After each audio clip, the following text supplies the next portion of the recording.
जो बंदा स्कैमर है, स्कैमर कौन है कि हर वो कोर्स करवाने वाला जो बंदा खुद नुकसान में है।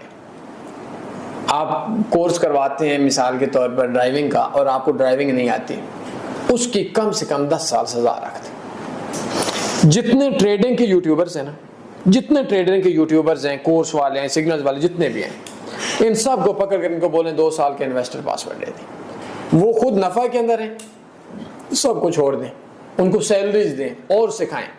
जो नुकसान के अंदर है उनको ऐसी इबरतनाक सजा दें कि जब आपका हलाली और हरामी बंदे की पहचान हो जाएगी ना, ओरिजिनल और फराडिया बंदे की, जब फराडिया निकल जाएगा ओरिजिनल बंदा मार्केट में रह जाएगा, सारा काम ओके हो जाएगा। अब मसला ये है कि जो ओरिजिनल बंदा है वो भागा हुआ है और जो फराडिया बंदा है वो मार्केट में कोर्स भी। पिंडी के अंदर कितनी अकेडमीज है? यहाँ एक बंदा बोलता है कि मैं जी आपको महीने का 5 लाख कमाने का तरीका